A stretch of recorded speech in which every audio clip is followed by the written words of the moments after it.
کیا خوبصورت بات کرتے ہیں اللہ کے بندے حضرت سلطان بہو رحمت اللہ تعالیٰ علیہ فرمانے لگے، اور دل کالے نالو منہ کالا چنگا، جے کوئی رمز پچھانے، دل کالے نالو منہ کالا چنگا، جے کوئی رمز پچھانے۔ چھوڑ، منہ کالا ہو جائے تو کام چل جاتا ہے، لیکن دل کالا ہو جائے تو تباہی اتر جاتا۔ دل نہ تیرا سیاہ کالا ہو، مہربانی کر۔ حضرت سلطان باہو رحمت اللہ علیہ کے جو والد تھے ان کا نام تھا حضرت بازید، جاگیردار تھے، دنیا دار تھے، بہت بڑے مالدار تھے۔ فرماتے مذہب کی طرف میرا رجحان نہیں تھا۔ چوتھی شادی کی بی بی راستی کے ساتھ۔ بی بی صاحبہ بڑی نیک تھی۔ بی بی صاحبہ کہتی ہیں میرا دل کرتا تھا میرا خامد بھی نمازی ہو جائے، اور عام دنیا دار نہیں تھے، 7 جاگیروں کے مالک تھے۔ بڑا مشکل ہوتا ہے، اے پیران نظام کے آستانوں پہ غریب غریب لوگ رہ گئے، میرا 4 جماعتیں پڑھ جائے یا پیسے آ جائیں، انہوں نے تو کسی پیر دی لوڑ ہی کوئی نہیں۔ اور اگر بندہ مالدار ہوتے کئی پیروں دے آپ مرید ہوندے نے، وہ کہتے ہیں مینوں آپ کنے پیر سنوٹ کر دیں۔ تو بہت بڑے جاگیردار تھے حضرت سلطان باہو رحمت اللہ علیہ کے والد۔ بی بی صاحبہ کہتی ہے نمازی بنانا تھا خاوند کو۔ بی بی راستی کہتی ہے میں نے ٹھان لی کہ میں نے اس جاگیردار کو، وڈیرے کو، اس موٹے بڑے چودھری کو میں نے نمازی بنانا اور بنا کے دکھانا ہے نمازی۔ بی بی صاحبہ کہتی ہیں کہ وہ جس خاتون کی بھی باری ہوتی تھی، 4 بیویاں ہوتی تھیں، وہ اس کا حق ادا کرتے تو بعد میں اپنی خوابگاہ میں جا کے آرام کرتے۔ ان کا جو خادم تھا ملازم، وہ رات کو دودھ کا پیالہ انہیں دینے جاتا تھا، سونے سے پہلے ان کے پاس دودھ کا پیالہ پہنچتا تھا۔ تو بی بی صاحبہ کہتی ہیں میں نے رات کو ملازم سے کہا دودھ دینے تو نہیں جائے گا، میں جاؤں گی۔ کہ میں آدھی رات کو دودھ کا پیالہ لے کے حاضر ہوئی۔ تو کیسے آئی؟ میں نے کہا بی بی ہوں، آ گئی ہوں، تو اب مہربانی کریں۔ میں نے کہا اگر اجازت دیں تو آپ کے پیر نہ دبا دوں؟ چل دبا دے۔ بی بی کہتی ہیں پیر دباتے دباتے میں نے کہا اگر اجازت دیں تو صبح نماز کے لیے جگا دوں؟ یہ نماز کی تبلیغ ہو رہی ہے۔ تو بابا جی پتہ کیا کہتے ہیں حضرت بازید؟ کہنے لگے تو مجھے جانتی نہیں، خبردار مجھے تبلیغ کرنے کی کوشش کی، اس گھر میں رہنا ہے تو سانس اونچا نہ لینا، پتہ ہے تو کس کے ساتھ بھی آئی، خبردار۔ کہتے میں چپ کر کے آ گئی۔ اگلے دن پھر دودھ لے کے پہنچ گئی تو انہوں نے آنکھ کھول کے دیکھا میری طرف، پھر آ گئی ہے۔ میں نے کہا میرے خاوند ہیں، میرے سر کے تاج ہیں، پیر دبا دوں؟ کہ دبا دو۔ کہتے ہیں میں نے 10 منٹ پیر دبائے تو میں نے کہا اگر جان کی امان پاؤں تو فجر میں جگا دوں؟ میں نے جلال فرمایا، کہنے لگے تجھے کہا تھا نا کہ مجھے کسی کا مشورہ قبول نہیں، تو کون ہوتی ہے مجھے بات کرنے والی، چل دوڑ جا۔ بی بی صاحبہ کہتی ہیں میں 10 دن جاتی رہی۔ کتنے دن؟ انہوں نے سختی بھی کی، برا بھلا بھی کہا، اور کئی دن یہ بھی کہا کہ کل آئی تو پھر یاد رکھنا۔ کہتی ہیں 10ویں دن میں گئی تو حضرت بازید کہتے ہیں میرے دل میں خیال آیا یہ جان چھوڑنے والی نہیں، یہ باز نہیں آئے گی، اور چلو ہے بھی تو میری بیوی، غلط بات بھی کوئی نہیں کر رہی، کہہ بھی نماز کر رہی ہے۔ کہنے لگے اگر میں سویرے اٹھ جاؤں تو پھر دوبارہ تو نہیں آئے گی، تو دوبارہ تو نہیں آئے گی؟ یہ دیکھیں میاں بیوی کا آپس میں رشتہ، سویرے اگر میں اٹھ جاؤں نماز کے لیے تیرے کہنے پہ تو میری جان چھوڑ دے گی تو؟ بی بی صاحبہ کہنے لگی میں دوبارہ نہیں آؤں گی، آپ مہربانی کریں سویرے اٹھ جائے۔ کہنے لگے چل تو میری بیوی ہے، ایک بار مان لیتا ہوں تیری بات، سویرے جگا دینا۔ بی بی راستی کہتی ہے میں پہلے سو کے اٹھا کرتی تھی، وہ رات میں سوئی نہیں، کہتے ہیں میں ساری رات رو کے گزار دی، ساری رات، اور بیدار رہ کے گزار دی۔ سویرے فجر کے وقت پانی گرم کیا، بغل میں مصلی لیا، خامد کو بیدار کیا، وضو کرایا، اور کہتی ہیں جب وہ اللہ اکبر کہہ کے سنتوں کی نیت باندھی تو میرے اس طرح آنسو گرے جیسے سیلاب آتا ہے اور دریا کا بند ٹوٹتا ہے، اور میں نے رو کے کہا مولا میرے اختیار میں یہیں تک تھا، میں مصلی پہ کھڑا کر سکتی ہوں، میں دل تو نہیں نہ بدل سکتی، وہ تیرے قبضے میں ہے، مقلب القلوب ہے، فضل کر اس کا دل بدل دے۔ فرماتی ہے میں روتی رہی، 2 رکعتیں پڑھ کے میری طرف دیکھا تو فرضوں کی نیت باندھ لی، اور 2 فرض پڑھ کے پھر میری طرف دیکھا، کہنے لگے خبردار سویرے جگانے آئی تو؟ میں نے کہا جی نہیں جگاتی۔ میری طرف دیکھ کے کہنے لگے تو نہیں جگائے گی آج کے بعد میں تجھے نماز کے لیے جگایا کروں گا۔ میں تجھے جگاؤں گا۔ آپ فرمانے لگی وہ نمازی بن گئے، میں پہلے ہی نمازی تھی۔ جب ان دو نمازیوں کا ملاپ ہوا تو اللہ نے سلطان باہو جیسا بیٹا عطا ہوا ہے، سلطان باہو جیسا بیٹا عطا فرمایا۔ حضرت سلطان باہو رحمت اللہ تعالیٰ علیہ کے ایک خادم ہوئے ہیں، ان کا اصل نام امیر بابا لکھا ہے بعض جگہوں پہ، لیکن ان کو کدن میاں، کڈن میاں، بڈھے میاں کئی ناموں سے یاد کیا جاتا ہے۔ بڑے درویش تھے، صاحب حضوری آدمی تھے۔ اکثر لوگ دم درود کرانے آتے تھے ان کے پاس، بزرگوں کے پاس لوگ آتے ہیں، اللہ کے بندے دعا کرتے ہیں تو اللہ خیر فرما دیتا ہے۔ آج کل کا زمانہ نہیں، اب تو دکانداری ہے نا، ٹوکن چلتے ہیں، تو اللہ تعالیٰ خیر کرے، حالات بڑے عجیب و غریب ہیں۔ تو ان کے پاس لوگ آیا کرتے تھے دم کرانے، انہوں نے نا دور ایک برتن رکھا ہوا تھا، تو کوئی آدمی آتا تو تھوڑا سا اس میں نذرانہ ڈالتا، کہتا حضرت جی میرا یہ کام ہے، یہ کر دیں۔ وہ خلیفہ تھے حضرت سلطان باہو، وہ گردن جھکاتے ہیں، تھوڑی دیر کے بعد سار اٹھاتے، کہتے تیرا کام ہو جائے گا۔ صحیح مسلم کی حدیث ہے، نبی پاک نے فرمایا رب اشغاز اکبر لو اقسم علی اللہ لابرہ۔ اللہ کے کچھ بندے ایسے ہیں جو اللہ کو قسم بھی دے تو اللہ ان کی قسم پوری کر دیتا ہے۔ ان کے کپڑے مٹی سے بھرے ہوتے ہیں پر اللہ کو کہہ دیں تو اللہ کر دیتا ہے۔ حضرت سلطان باہو کے وہ خلیفہ کہتے ہو جائے گا تو ہو جاتا۔ پھر کوئی بندہ آ کے کہتا جی نذرانہ ڈال دیا ہے تو کام، گردن جھکاتے کہتے اپنے پیسے نکال کے لے جا، تیرا کام کوئی نہیں ہونا۔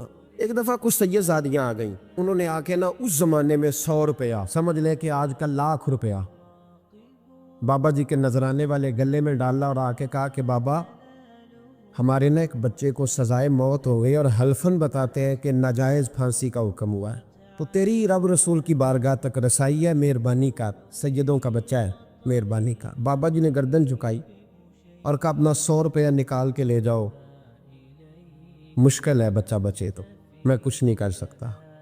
سید زادیاں تھی، روتی ہوئی لوٹ گئیں، بچے کی نانی زندہ تھی، ان کو جا کے بتایا تو وہ رونے لگ گئیں، کہنے لگی تمہیں بات نہیں کرنی آئی، اللہ کے بندے بڑے نرم دل ہوتے، تمہیں منانا نہیں آیا، ورنہ یہ ہو سکتا تھا۔ میں جاتی ہوں۔ وہ آئی، 100 روپیہ ڈالا اور بابا جی امیر صاحب کے پاس بیٹھ کے کہنے لگی بابا بات یہ ہے کہ ہم سید ہیں، ہے سارا ہمارے گھرانے کا، پر چلو آج تک رسائی تیری ہے، آج کل تیرے تعلقات مضبوط ہیں تو مہربانی کر، کوئی غلط بات نہیں، بچے کو پھانسی غلط ہو رہی، مہربانی کر۔ بابا کہنے لگا اماں میرے بس میں نہیں، میں بھی تو اللہ کا کمزور بندہ ہوں نا، مالک کا کمزور بندہ ہوں، کو ضروری نہیں، دعا پہ فضل ہوتا ہے، اگر اس کی مشیت ہو تو پھر بندہ کیا کر سکتا ہے۔ تو اماں یہ کام نہیں ہو سکتا، تو اماں رونے لگ گئی، کہنے لگی کوئی نہیں، میں قیامت کے دن حضور کی بارگاہ میں تیری شکایت کروں گی، میں کہوں گی کہ میں نے بتایا تھا میں سید ہوں، اس نے توجہ ہی نہیں کی، میرا کوئی خیال ہی نہیں کیا۔ بابا صاحب فرمانے لگے اماں پیسے نہ نکالنا، جا تیرا کام ہو جائے گا، جا تو ہو گیا تیرا مسئلہ حل، ہو جائے گا۔ وہ آپ پیسے رکھتے تھے تو سال کے بعد، 6 مہینے کے بعد، مہینے کے بعد جا کے حضرت سلطان باہو کو دے کے آیا کرتے، وہ وہاں لنگر میں یا کسی جگہ خرچ کرتے۔ جس دن اس بچے کی پھانسی کا وقت تھا نا تو وہ بابا جی حضرت سلطان باہو کے پاس چلے گئے۔ حضرت سلطان باہو کے مزار پہ جو دوست گئے ہیں یا میرے ساتھ گئے ہیں وہ جانتے ہیں کہ گڑھ موڑ سے یوں مڑتے ہیں، آگے دربار ہے، تو گڑھ موڑ پہ حضرت سلطان باہو ان کے استقبال، ان کو وہاں پتہ چل گیا کہ وہ آ رہا ہے، آئے دروازے گڑھ موڑ تک، مرید ساتھ تھے، تو حضرت سلطان باہو کہنے لگے یار تو نے اچھا نہیں کیا، اپنے خلیفے تو نے اچھا نہیں، کہنے لگے حضور چارہ کوئی نہیں تھا، سید زادیاں آ گئی تھیں، حضور کا خاندان تھا، میں کیا کرتا۔ مرید کہتے ہمیں سمجھ نہیں آ رہی کہ یہ کیا ہو رہا ہے، کہنے لگے مجبوری تھی، کیا کرتا، کدھر جاتا، حضور کا خاندان تھا۔ کہا تو نے اچھا نہیں، کہتے ہمیں نہیں سمجھ آ رہی کہ تو نے اچھا نہیں کیا، وہ کہتے ہیں حضور کا خاندان تھا، ہمیں اس کا معنی کیا ہے، کہتے تھوڑی دیر گزری، بچہ وہاں سے رہا ہو گیا، حضرت سلطان باہو کے خلیفہ کا انتقال ہو گیا، وہ وصال کر گئے، وصال ہو گئے، آپ نے جنازہ پڑھایا، دفن کیا، تو غلام کہنے لگے حضور یہ ماجرا کیا ہے؟ آپ فرمانے لگے اس نے اللہ کے حضور دعا کی تھی کہ مولا جناب اسرائیل نے اس دن کسی نہ کسی کی روح لے نہیں آنا ہے نا، تو میری لے جائے۔ اب سید زادیاں دروازے پہ آ گئی ہیں، تو سادات کو تو خالی نہیں نہ بھیجا جا سکتا، مصطفیٰ کا خاندان ہے، حضور میری روح لے جائی جائے اور اس سید زادے کو چھوڑ دیا جائے۔ فرمایا اس نے اللہ کے حضور قربانی دے کے وَفَدَيْنَاهُ بِذِبْحٍ عَظِيمٍ. حضرت سلطان صاحب کہنے لگے ایسا کیتی جان حوالے رب دے، ایسا عشق کمایا ہے، اسی مرن تو پہلو ہی مر گیا، باہو تا مطلب نو پایا. حبیب اجمی ایک بزرگ تھے، ان کے پاس ایک شخص اکثر آتا تھا، بڑا مالدار تھا، ایک ہی بیٹی تھی، وہ بھی ٹانگوں سے معذور تھی. تو آپ اکثر اس کو کہتے کہ تو توبہ کر، اللہ کی بارگاہ میں رجوع کر. ایک وقت ایسا آتا ہے کہ پھر انسان کا جب کوئی اپنا نہیں رہتا پھر اسے مصلی یاد آتا ہے، لیکن اگر مصلی کی عادت بچپن سے پڑ جائے نا تو پھر ذرا آسان ہوتا ہے اللہ سے دل لگانا. وہ اکثر آپ اس کو کہتے کہ ٹھیک ہو جائے کہ تو بیٹی ہے، وہ بھی بیچاری معذور ہے، تو کہاں دولت لے جائے. آج کرتا ہوں، ہم تاریخیں دیتے رہتے ہیں نا اللہ تعالیٰ کو معاذ اللہ کہ رمضان سے میں نے نیک ہو جانا ہے، عمرہ کر کے آؤں گا تو پھر میں پکا نمازی ہوں. خدا کے بندو، کس نے تجھے بتایا ہے کہ رمضان تک تو زندہ رہے گا؟ کس نے خبر کی کہ عمرہ کرنے تک تو بچے گا؟ حضرت حبیب ادمی اس کو کہتے تو کہتا بڑی جلدی ٹھیک ہو جاؤں گا. ایک دن سویرے سویرے توبہ کرنے آ گیا. آپ نے فرمایا کیا ہوا؟ تو کہنے لگا حضرت جی کل ایک 15 سال کا نوجوان ملا ہے اور مجھے توبہ کرا گیا. مزہ ہی اس عمر میں اللہ اللہ کرنے کا. نبی کریم سے محبت بھی کرنی ہو تو یہی عمر ہے. عشق لگا سی کھیڈاں کھیڈ دی نوں تے پھر مینوں کھیڈاں بھُل بھُل گئیاں. کجل پایا سی میں یار دے ویکھنے نوں پھر او دی یاد وچ روندے ہی رول گئیاں. حیدر شاہ اس گلی کدے نہ رول دی پر ہن تے رول گئی. جن لوگوں نے ابو جال کو قتل کیا تھا ان کی عمریں بھی 15 سال. ہم تو بڑے ہی نہیں نہ ہوتے ساری زندگی، نہ ہمیں کو بڑا ہونے دیتا ہے، ہم بڑے ہی نہیں ہوتے. یہ تو عمر ہے کچھ کر گزرنے. 15 سال کا نوجوان توبہ کرا گیا. تو حضرت حبیب اجمی کہنے لگے وہ کیسے؟ کہنے لگا حضرت جی میں کل منڈی گیا تھا، مجھے کچھ سامان خریدنا تھا، تو بغداد کے بازار سے میں نے مچھلی خرید لی 10 کلو، باقی بھی سامان تب خود لے جا نہیں سکتا تھا. تو مزدور آپ کو پتہ ہے بیچارے آج بھی سڑکوں پہ بیٹھے. تو مزدور بیٹھے تھے تو ان میں ایک نوجوان 14-15 سال کا، چہرے پہ بڑی روشنی. میں نے اس کو کہا بیٹے مزدوری کرو گے؟ کہنے لگا حضور مزدوری بھی کرتا ہوں، پڑھائی بھی کرتا ہوں، اور جو اللہ کو منظور ہو اس کی عبادت بھی کرتا ہوں. میں نے اسے کہا کہ یہ میرا سامان ہے فلاں جگہ پہنچانا ہے، کیا لوگے؟ کہنے لگا 3 دینار مزدوری. سودا طے ہو گیا، اس نے سامان اٹھا لیا. کہتے ہیں رستے میں ظہر کا وقت ہو گیا. کہنے لگا چچا اگر اجازت ہو تو نماز پڑھ لوں. 15 سال کا تھا. کہتے میں رکھ کے نا وہاں سامان تو پھٹے پہ بیٹھ گیا اور نماز پڑھنے چلا گیا. باقی لوگ دیر سے آئے، وہ بچہ جلدی آ گیا.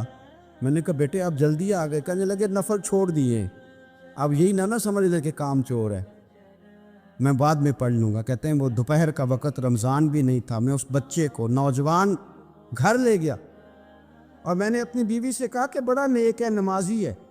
اور راستے میں یہ بھی ہوا ہے کہ میں نے اسے ایک دفعہ کہا ہے کہ یہ مجھے تھوڑی دیر کے لیے دے دو، گرمی بڑی ہے، تمہیں پسینہ آ رہا ہے، میں اٹھا لیتا ہوں.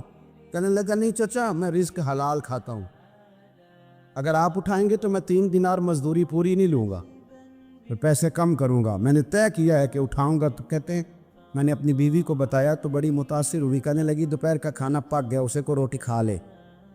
رمضان بھی نہیں تھا. کہتے میں باہر نکلا، اس کو 3 دینار تھمائے. تو میں نے کہا بیٹے ایک بات میری مانو گے؟ کہنے لگا بتائیے. میں نے کہا کھانا پکائے کھا لو. کہنے لگا میں معافی چاہتا ہوں، میں نے روزہ رکھا ہوا ہے. حضور نے حکم دیا، حکم نبی کریم نے حکم دیا، بخاری مسلم کی حدیث ہے. فرمایا نوجوانوں اگر تمہارے پاس طاقت ہے تو نکاح کر لو ورنہ روزے رکھو. حکم دیا، یا نکاح اور یا روزے، یہ سرکار کا حکم ہے. بھائی نفلی روزہ نفس کی قوتوں کو کچلتا ہے، انسان میں نورانیت اور روحانیت لاتا ہے. کہتے وہ کہنے لگا میں نے روزہ رکھا ہے. میں اور متاثر ہو گیا. میں نے کہا آپ کیا کرو گے؟ کہیں اور جانا ہے؟ کہنے لگا نہیں، میں جس دن 3 دینار کما لیتا ہوں پھر میں مزید لالچ نہیں کرتا، باقی وقت یا قرآن مجید پڑھتا رہتا ہوں یا نبی پاک پہ درود شریف پڑھتا رہتا ہوں. آپ بتائیں. تو میں نے کہا کہ افطار میرے ساتھ کر لو. کہتے ہیں میں اسے مسجد چھوڑ آیا اور خود میں لوٹ آیا. افطار کے بعد میں اسے لایا، کھانا کھلایا، عشاء پڑھی. اس کا گھر دور تھا، میں نے ڈرائنگ روم کھول دیا، بیٹھک کھول دی، وہیں وہ سو گیا.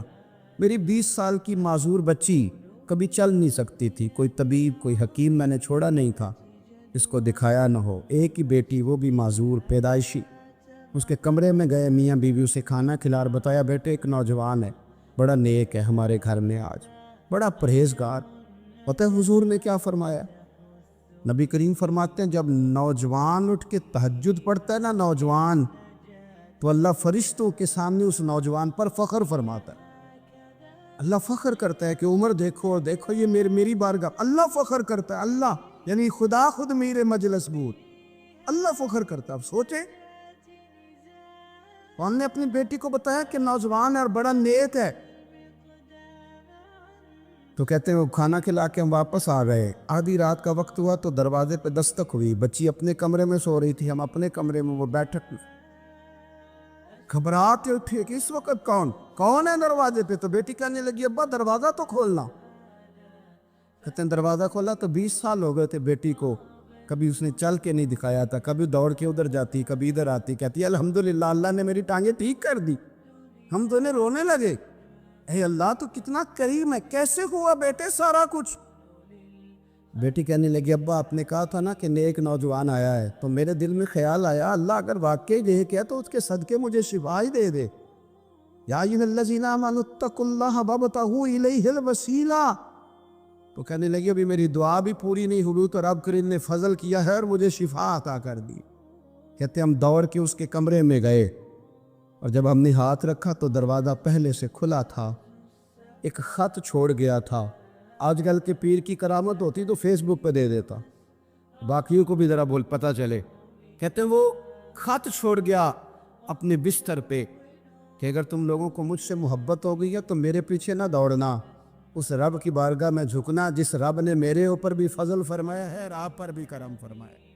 میرے نوجوان دوستو، سلطان محمود غزنوی کے زمانے میں نا چوریاں بڑی ہونے لگی، بڑی چوری، روز چور آ جاتے، سارا علاقہ پریشان ہے۔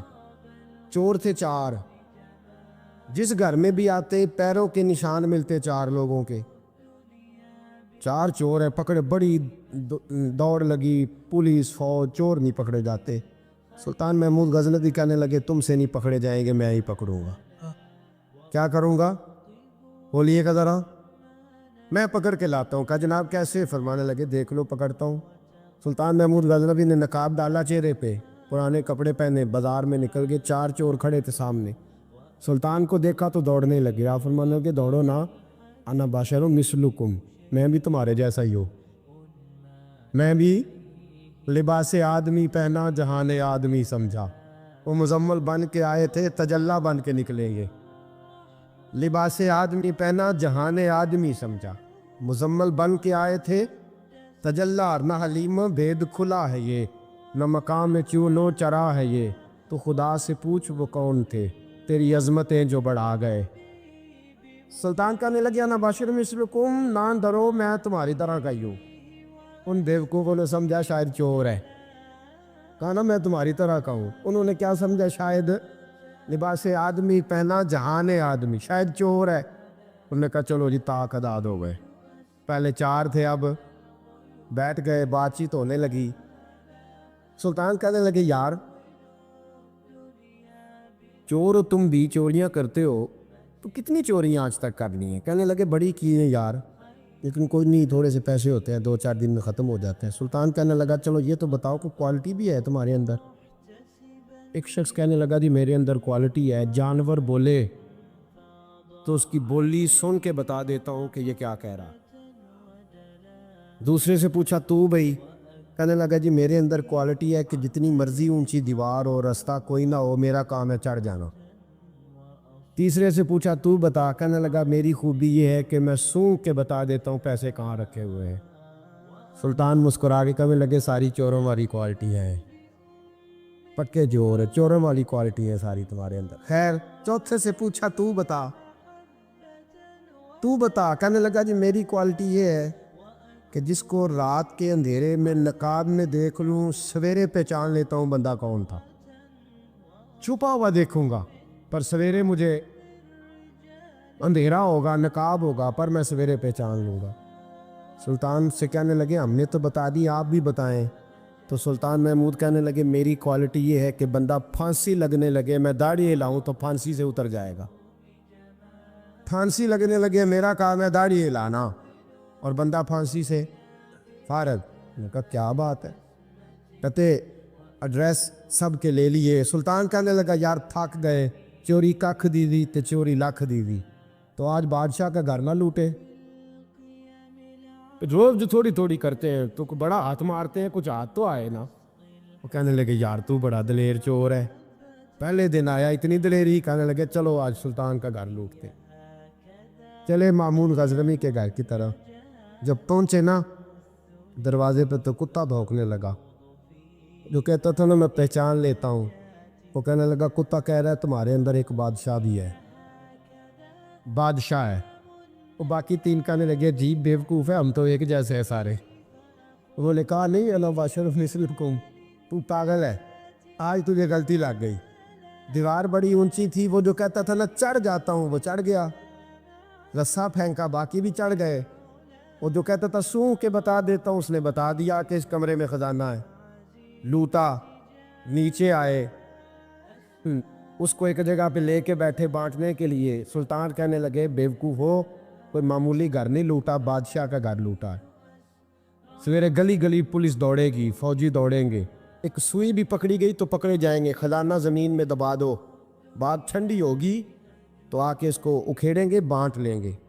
ایڈریس پہلے لے لیے تھے، وہ سب اپنے اپنے گھروں کو چلے گئے۔ سلطان آئے، سپاہیوں سے کہا کہ 4 بندے اٹھا لاؤ، اور فلان جگہ خزانہ دفن کیا وہ بھی اٹھا لاؤ۔ اب قاضی صاحب کی عدالت میں مقدمہ چلا، جرم ثابت ہو گیا، چاروں کو سزائے موت ہو گئی۔ اب وہ چاروں کہتے ہیں 4 تو ہمیں، 5واں کدھر گیا؟ 5واں کدھر ہے؟ انا بشر مثلکم، وہ کہتا تھا تمہاری طرح کہوں، وہ کدھر ہے؟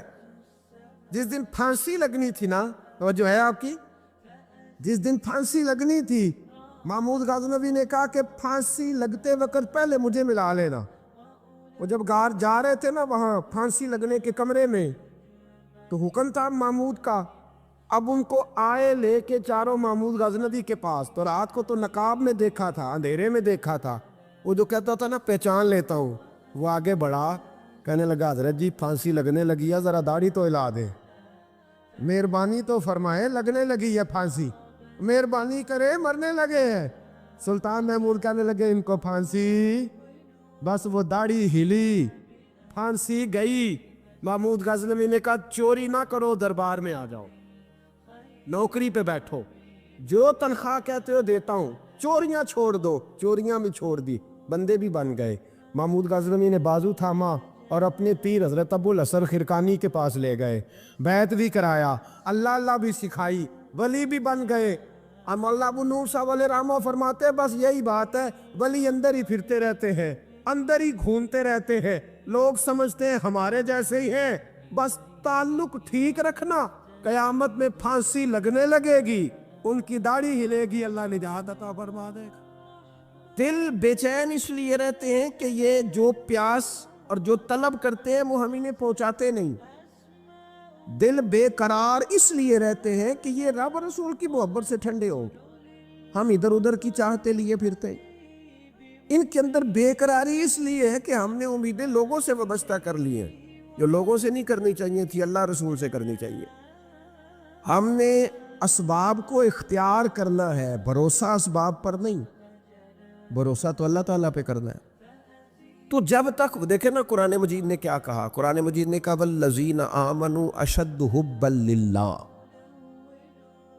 فرمایا وہ لوگ جو ایمان لے آئے وہ اپنے رب سے شدید محبت کرتے، اپنے رب سے پیار کرتے ہیں، ان کے سجدے بوجھ نہیں، ان کے سجدے تو لذت ہیں، انہیں نماز کے لیے لانا نہیں پڑتا، جبر نہیں کرنا پڑتا، ان کے تو دل کھچے چلے آتے ہیں، ان کو تو پیار ہو گیا، رات ساری بیت گئی اور ایک سجدہ بھی مکمل نہ ہوا۔ وہ تو مال چونکہ اللہ نے دیا ہے تو راہ خدا میں خرچ کرتے وقت ان کی طبیعت کسی قسم کا تکلف نہیں محسوس کرتی، کوئی بوجھ نہیں محسوس کرتی، کیونکہ وہ ہر چیز سے بڑھ کر اللہ رسول سے پیار کرتے ہیں، تو یہ چیزیں ان کے سامنے کبھی بھی رکاوٹ نہیں بنتی۔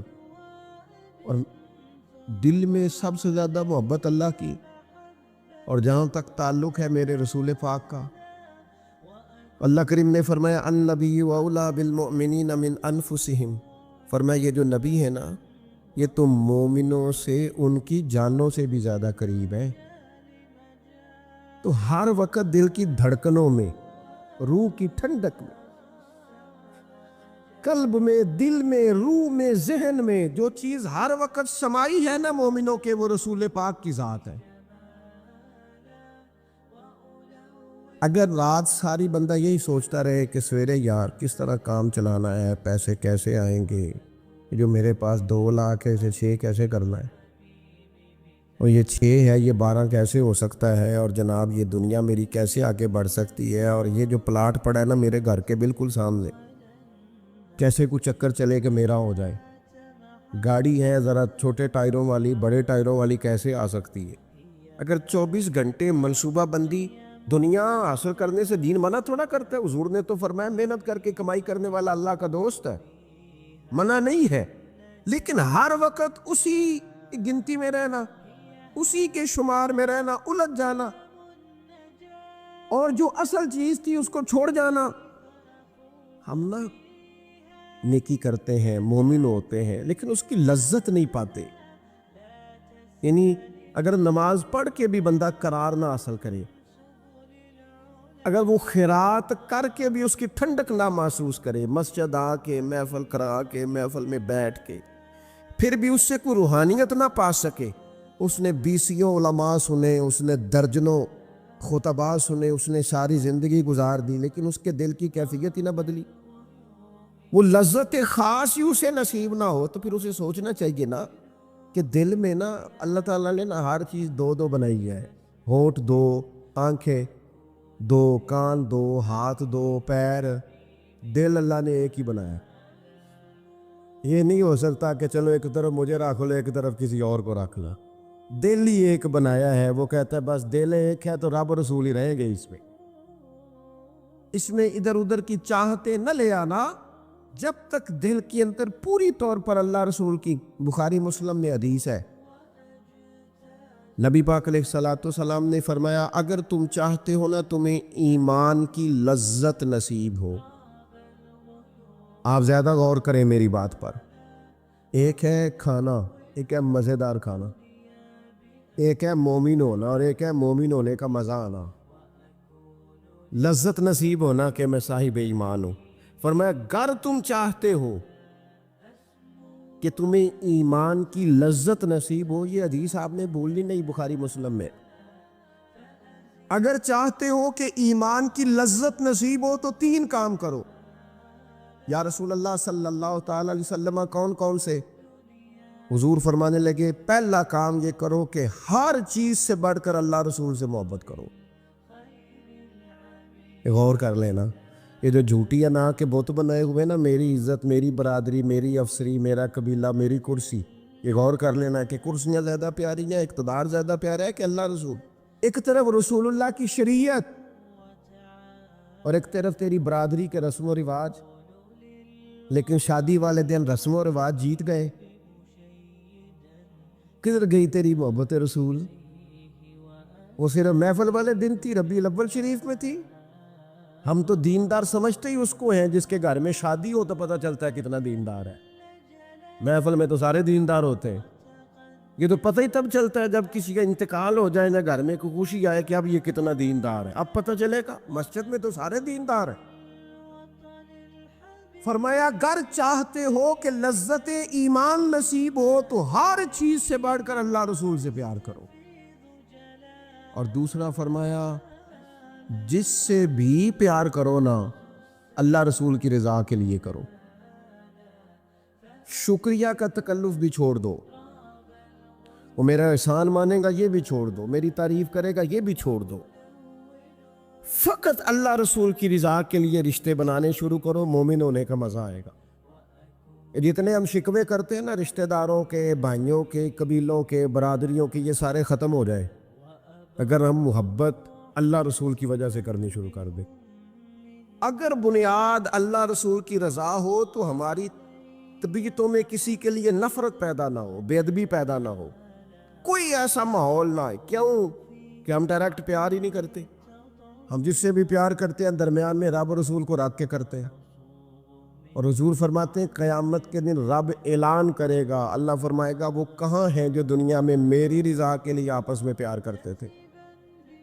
یا اللہ کیا ملنے والا ہے؟ اللہ فرمائے گا آج میرے عرش کے سائے کے علاوہ سایہ کوئی نہیں۔ جو دنیا میں میری رضا کے لیے آپس میں پیار کرتے تھے انہیں آج میں اپنے عرش کا سایہ عطا کروں گا۔ تو اگر ایمان کی لذت چاہتے ہو، ایک تو ہر چیز سے بڑھ کے اللہ رسول سے پیار کریں، ایک جس سے بھی پیار کریں اللہ رسول کے لیے کریں، اور دوسرا فرمایا مومن ہونے کے بعد، کلمہ نصیب ہونے کے بعد، ایماندار ہونے کے بعد کفر کی طرف جانا اتنا ناپسند کریں، اتنا ناپسند کریں جتنا کوئی آگ میں جانا ناپسند کرتا ہے، اتنا ناپسند کریں۔ اگر یہ ذہن بن گیا پھر لذت نصیب۔ میں آپ سے عرض کروں میرے عزیزوں، ہم نا تھکی تھکی سی زندگی گزارتے ہیں، بور سا وقت گزارتے ہیں، الجھے ذہن رہتے ہیں، بکھری بکھری سوچے رہتے ہیں، ٹوٹے ٹوٹے خیالات، پختگی نہیں باتوں میں، مضبوط نہیں افکار۔ کسی نے مشورہ دیا تو 10 منٹ کچھ اور سوچ لیا، اگلے سے بات کی تو پھر پچھلے کی بات ختم ہو گئی، اپنی زندگی میں مضبوطی نہیں۔ او خدا کے بندو، ہمیں تو ایک سادہ سا اسلوب دے دیا گیا ہے کہ تم ہر چیز سے بڑھ کے رسول پاک سے محبت کرو۔ تو جب پوری طرح وہ محبت نصیب ہو جائے گی، جب پوری طرح وہ چاہت مل جائے گی، جب پوری طرح وہ خلوص نصیب ہو گیا، للہیت مل گئی، اللہ رسول کی بارگاہ نصیب ہو گئی، آپ یقین کریں حضور کی محبت بندے کو پکا کر دیتی ہے، اس کی سوچوں کو مضبوط کر دیتی ہے، اس کے اندر استقامت لاتی ہے رسول اللہ کی محبت، انسان طاقتور ہو جاتا ہے۔ میں تقریر نہیں کر رہا، جذبات کا اظہار کر رہا ہوں۔ میں آپ سے داد نہیں چاہتا، میں آپ کی ذہن سازی چاہتا ہوں۔ آپ بھلے میری بات پر کوئی سبحان اللہ ماشاءاللہ نہ کہیں، لیکن میرے درد دل کو سمجھے میں کیا کہنا چاہتا ہوں۔ دوستو، حضور کی محبت مضبوط کرتی ہے، مضبوط، طاقتور کر دیتی ہے۔ نہ سمجھ آئے تو سیدنا بلال سے پوچھ کے دیکھو، مار پڑتی جاتی ہے، محبت طاقتور ہوتی جاتی، تانے ملتے جاتے ہیں، محبت مضبوط ہوتی جاتی ہے۔ نہ سمجھ آئے تو سیدنا سلمان فارسی سے پوچھو، سالوں بیت گئے، ڈھونڈتے، تلاش کرتے، آتے حضور کی بارگاہ میں حاضری دیتے، غلامی کرتے، کہاں سے چلے کہاں پہنچے۔ اگر نہ سمجھ آئے تو حضرت خبیب سے پوچھو، نہ سمجھ آئے تو بدر میں جا کے شہید ہونے والوں سے پوچھو جی محبت کتنا طاقتور کرتی ہے۔ حضرت انس بن نضر سے پوچھو میدان احد میں کہ یہ محبت افکار کو زندہ کرتی ہے، روح کو تازہ کرتی ہے۔ بندہ نہ زیادہ باتوں سے ویسے ہی بچ جاتا ہے، ایک شے صرف یاد کرنی پڑتی ہے، ایک شے، علم و بس کریو یار، اے ہوئی حرف تینوں درکار۔ اعلیٰ حضرت فرماتے ہیں اے عشق تیرے صدقے ہم جلنے سے چھٹے سستے، جو آگ بجھا دے گی اب وہ آگ لگائی ہے، جو آگ بجھا دے گی اب وہ۔ اور پھر اعلیٰ حضرت فرماتے ہیں کہ یاد رکھنا جان ہے عشق مصطفیٰ، روز فزوں کرے خدا، اور جس کو ہو درد کا مزہ، جس کو ہو درد کا مزہ، ایک ہوتا ہے شفا کا مزہ، ایک ہوتا ہے بیماری کا مزہ۔ یہ حضور کی محبت کی وہ والا درد ہے کہ یہ مزیدار ہے۔ اعلیٰ حضرت فرماتے جان ہے عشق مصطفیٰ، روز فزوں کرے خدا، او لوگو جس کو ہو درد کا مزہ، وہ ناز دوا اٹھائے کیوں، اور پھر کے گلی گلی تباہ، ہم ٹھوکریں سب کی کھائیں کیوں، اور دل کو جو عقل دے خدا تو تیری گلی سے جائے کیوں، دل کو جو عقل دے خدا تو تیری گلی سے جائیں کیوں۔ صحابی بیٹھے ہیں نا نبی پاک کی بارگاہ میں، اور دیر سے بیٹھے اور جم کے بیٹھے، بٹھا کے اپنے محبوب کو اپنے پہلو میں۔ جو لوگ کچھ نہیں کرتے وہ بھی کمال ہی کرتے، دیر سے بیٹھے اور بیٹھے تو نبی کریم نے فرمایا جاؤ کوئی کام بھی کرو۔ اٹھے ستون کی اوٹ سے ہو کے واپس آ گئے, کہنے لگے یا رسول اللہ آپ کے بغیر دل ہی نہیں لگتا, تو طبیعت ہی نہیں جمتی, کہیں نظر ہی نہیں ٹھہرتی. جب تک آپ اپنے دل کی کیفیات, یار ہمارے بزرگ, ہمیں تو وقت نہیں ملنا چاہیے. اگر ہمارا دعویٰ ہے کہ ہمیں حضور سے محبت ہے تو وقت ہی نہیں ملنا چاہیے. سیرت ساری پڑھ لی ہے ہم نے, حضور کی احادیث یاد کر لی ہیں, نبی پاک کے فضائل پر جو کتابیں لکھی گئی ہیں وہ ہمارے پاس ہیں. کیا آج صبح سے لے کر اب تک 1100 بار درود شریف نصیب ہوا ہے؟ کیا اگر حضور سے محبت ہے تو ہمارے دل میں نبی پاک کی امت کا درد ہے؟ حضور پر نازل ہونے والے قرآن مجید کو ہم نے سمجھا ہے؟ دین اسلام کی روشن تعلیمات کے ہم کتنے قریب گئے ہیں؟ فارغ وقت آپ کیا جی میں آج کل بور ہوتا ہوں, تو بھئی آپ کتاب خریدیں حضور کی سیرت پر, پڑھیں شاہ عبدالحق محدث دہلوی نے کیا لکھا ہے, پڑھیں حضور کے فضائل کمالات, پڑھیں شفا شریف قاضی اعجاز کیا لکھتے ہیں. لیکن زندگی تو ادھر ادھر ضائع ہو رہی ہے. محبت والا تو اپنا ٹائم, یہاں تو کسی کو پیار ہو جائے نا اپنے گھر سے تو قربانی دیتا ہے, کہتا ہے آپ سب لوگ کھائیں گے, میں پردیس میں جا کے کماؤں گا. پیار ہو گیا نا تو اس نے جدوجہد کی, اس نے عمر گزار دی. ہمیں اگر پیار ہو تو پھر انداز کچھ اور ہو. تھوڑا سا نا اپنی قلبی واردات پر توجہ دیں, اپنے دل سے پوچھیں, ایک تسبیح رکھ لیں ہاتھ میں. جس طرح موبائل ہو نا بندے کے پاس تو چین نہیں نہ لینے دیتا, جس طرح موبائل ہاتھ میں ہو تو چلتا رہتا ہے نا, انشاءاللہ تسبیح بھی ہاتھ میں ہوگی تو درود پاک چلتا رہے گا. یہ کریں یہ کام, حضور کے تذکار جمیلہ, نبی پاک کا تذکرہ, اپنے قلب اطہر میں حضور کی محبت کو. آپ دیکھیں نا کبھی صحابہ کا مزاج, ایک ہوتا ہے بڑے مشورے کرنا اور ایک ہوتا ہے زندگی میں نا ایک حرف یاد کر لینا. صحابہ نے نا ایک سبق یاد کیا تھا کہ جو حضور کہہ دیں گے نا, یہ بڑا مختصر, بڑا جامع, بڑا مزیدار اور سارے پہلوؤں کو اکٹھا کرنے والا سبق ہے. جو کریم کہہ دیں گے نا, لمبی چوڑی دوڑ ہی نہیں, جو حضور فرما دیں گے. حضرت صدیق اکبر سے پوچھا آپ کو پسند کیا ہے, کہنے لگے حضور آپ کو دیکھتے رہنا, میرا دل کرتا ہے میری بیٹی گھر میں خدمت کرے. حضور میرا دل کرتا ہے اللہ مجھے مال دیتا رہے, میں آپ کے قدموں پہ قربان کرتا رہوں. سانو تے قید سجن دا گہنا ہے, وہ جینج رکھے ایسا اونج رہنا ہے. ہم نے نہ طے کر لیا ہے, ہم نے ادھر ادھر ایک مختصر سے سبق یاد کر لیا. آپ یاد رکھیں ہمارے پاس کوئی نہ کوئی لذت ہے, کسی نہ کسی چیز کے پیچھے دوڑ رہے ہیں, ہر بندہ دوڑ رہا ہے. کچھ مان کے دوڑتے ہیں, کچھ نہ مان کے دوڑتے ہیں, لیکن دوڑ لگی ہوئی ہے. آپ یقین کریں میں ایسے لوگوں کو بھی جانتا ہوں جو ڈھونڈ کے محفل میں جاتے ہیں. آج میں نے اپنے نبی کی نعت سنی ہے. میں ایسے لوگوں کو بھی جانتا ہوں جن کو کتاب مل جائے نا, ٹائٹل پہ لکھا ہو حضور کا تذکرہ, دوڑ کے خرید لیتے ہیں. میں نے دیکھا ہے کہ حضور کے میلاد پاک میں وہ یوں خرچ کرتے ہیں کہ جیسے بس پوری کیفیت طاری ہو گئی.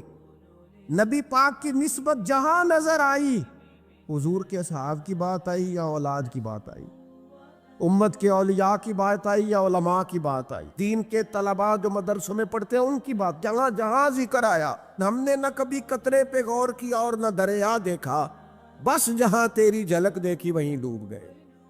اپنے دل میں اس محبت کو پیدا کریں. میں آپ سے عرض کروں, اولادیں بھی پریشان ہیں ہماری.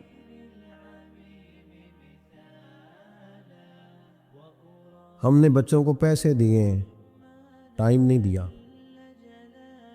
ہم نے بچوں کو گھر دیا ہے, خاندانی ماحول نہیں دیا. اب شکوہ صرف بچے سے نہیں کہ وہ موبائل پہ ہے, ابا بھی تو موبائل پہ ہی ہے نا, وہ بھی تو نہیں نا چھوڑ رہا. بچے جو چھوٹے موٹے سوالات اپنے ماں باپ سے پوچھتے تھے تو ایک خاندانی روایات, ان کا حسن منتقل ہوتا تھا, وہ اب رخصت ہو رہا ہے. بچے اپنے گھروں میں, آپ کو پتہ ہے یہ صحابہ کی اولادیں کیوں جان قربان کرتی تھی نبی پاک پہ؟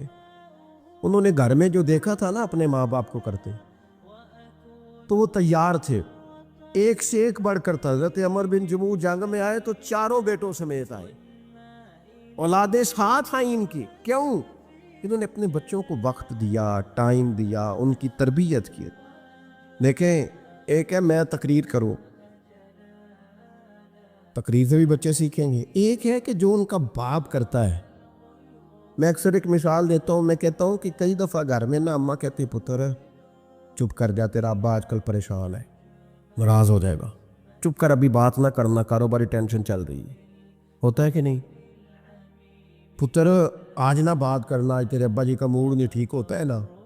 تو کبھی کبھی یوں بھی ہونا کہ ابا بستر میں رو پڑے تو پتر اٹھ کے جا کے پوچھے اماں جی خیر ہے، تو اماں بھی رو پڑے، اماں بتاؤ تو صحیح ہوا کیا؟ تو اماں کے پتر تمہارے باپ کو نا حضور کا مدینہ یاد آ رہا ہے. آپ یقین کریں یہ رنگ اولاد پہ وہ رنگ چڑھائے گا، یہ انداز وہ انداز سکھائے گا. ابا پیسوں کے لیے تو روز روتا ہے، زمینوں جائیدادوں کے لیے روتا ہے، میرا کاروبار نہیں چلتا روتا ہے. کاش یہ کبھی حضور کی محبت میں روئے،